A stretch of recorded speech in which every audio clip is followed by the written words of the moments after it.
distingués invités, mesdames et messieurs, dans le système solaire qui est le nôtre, l'humain paraît incontestablement l'être vivant le plus évolué au plan cognitif, c'est-à-dire que nous les humains, nous sommes parmi tous les êtres vivants de la Terre, voire de tout le système solaire, ceux qui disposent des plus grandes capacités de perception, de compréhension, d'acquisition de connaissances, de raisonnement, d'adaptation et d'interaction avec les autres éléments de notre environnement. C'est fort de cela qu'à notre échelle terrestre, les humains dominent les autres êtres vivants et parviennent à améliorer constamment leurs conditions de vie et de bien-être. Pour le dire autrement ou plus simplement, je dirais, c'est notre intelligence qui nous différencie et nous permet de nous développer. Mais malheureusement, cette chose-là, qui est notre intelligence, notre capacité de comprendre, de percevoir, d'analyser, d'interagir avec ce qui nous entoure, cette chose-là, malheureusement, nous distingue aussi les uns les autres par rapport à nos voisins. Il ne nous distingue pas seulement par rapport aux autres êtres vivants. Il fait la différence entre chacun de nous. Mesdames et messieurs, il est donc indéniable que notre développement individuel et communautaire, permettant l'amélioration de notre environnement, de nos conditions de vie et de notre bien-être, dépend exclusivement de ces capacités que je viens de citer. Ces capacités qui relèvent de notre cerveau et qu'on appelle capacités cognitives constituent pour chacun de nous, hommes et femmes, l'élément le plus important et le plus précieux de notre nature humaine. Notre développement n'est pas fonction de ce que notre environnement nous offre. Il n'est pas fonction des richesses du sous-sol. Il n'est pas fonction de ce que la nature nous offre de manière générale. Notre développement est fonction de ce que nous sommes capables de faire avec ce que la nature nous offre. La véritable richesse de chacun, ou la source véritable de richesse de chacun, est bien son potentiel cognitif. Il fait de chaque homme, chaque humain, la véritable richesse ou la source véritable de richesse de sa communauté. Comme disait Jean Baudin, il n'est de richesse que d'hommes.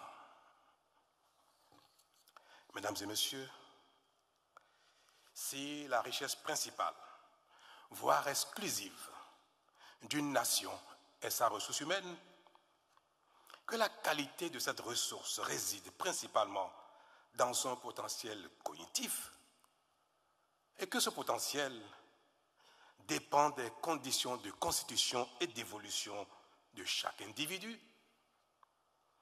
Pourquoi ne devons-nous pas chercher par tous les moyens ce qui permet ou ne permet pas la constitution effective et conséquente de ce potentiel.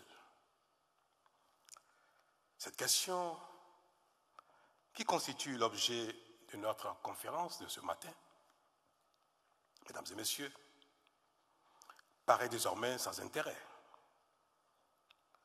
puisque la science nous a révélé avec certitude que le plein potentiel cognitif se constitue au cours des 1000 premiers jours de la vie, soit du 3e mois de gestation jusqu'à l'âge de 2 ans, et que la qualité de la nutrition durant cette période en est un facteur déterminant.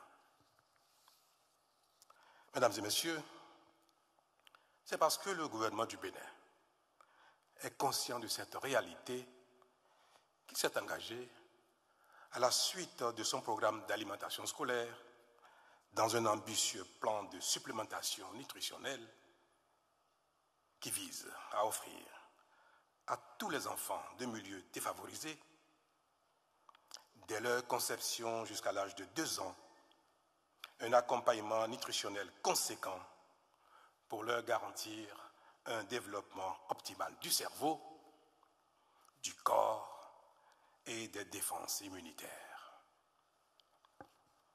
Car en effet,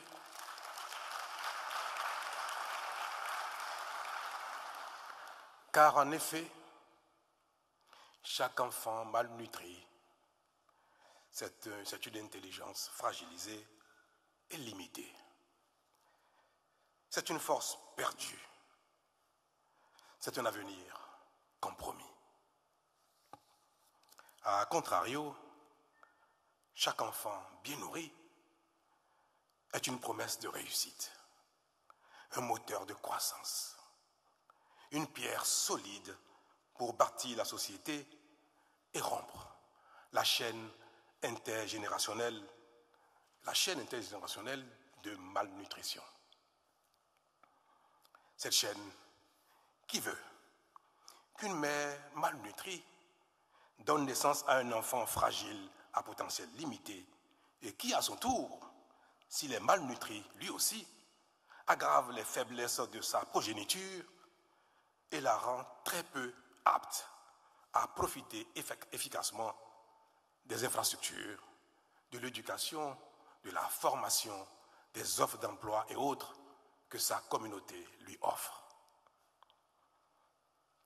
Une progéniture qui entretiendra la chaîne de la pauvreté transgénérationnelle qui, in fine, apparaîtra comme une fatalité. Oui, cette fatalité de pauvreté des pays pauvres. Malheureusement, mesdames et messieurs, l'Afrique, notre continent, se trouve être majoritairement concerné, voire la plus majoritairement concernée par cette problématique de malnutrition. C'est pourquoi il nous faut décider de nous engager et d'investir massivement dans la nutrition afin qu'elle devienne pour nous un puissant levier de santé publique, de réussite scolaire et professionnelle, de productivité économique et au total de prospérité nationale et continentale. Ce faisant, nous pourrons nous passer sans regret des richesses du sous-sol, de l'aide au développement,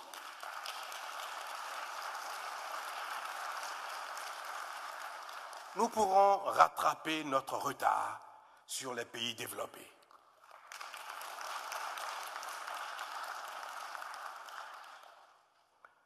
Nous pourrons nous aussi contribuer efficacement au développement global de l'humanité. Mais pour ce faire, ma conviction est qu'il nous faudra une mobilisation générale sans ambages.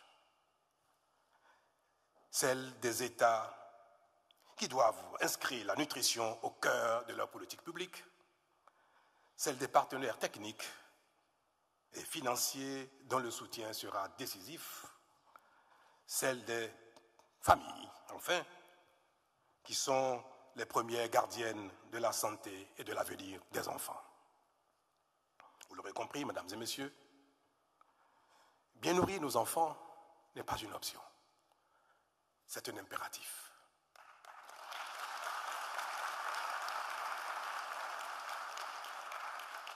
Je veux donc espérer, mesdames et messieurs, que cette conférence soit non seulement un cadre d'échange, mais aussi et surtout l'occasion de renforcer les connaissances et convictions pour susciter et booster les motivations au profit de la nutrition, et notamment sur notre continent africain.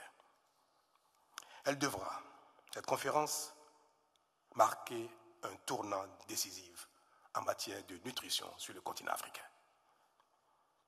J'ai aussi foi que la table ronde qui suivra la présente conférence donnera lieu à des engagements fermes en faveur de cette cause si noble aux côtés du gouvernement du Bénin pour nous donner collectivement raison dans quelques décennies, peut-être même dans quelques années. Mesdames et messieurs, l'écho de la conférence de ce jour permettra aux initiés, permettra à la masse, permettra à tout le monde de comprendre les dégâts de la malnutrition. Je voudrais inviter les autorités béninoises, y compris moi-même, à en faire plus tard un large écho.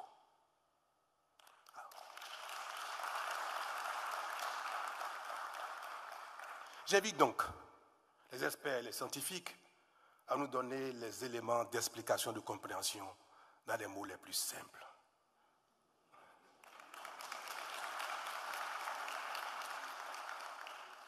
Et sur ce, je voudrais vous souhaiter succès pour les travaux de cette conférence et pour les résolutions qui seront prises, notamment les éléments de langage qui nous permettront de faire le job.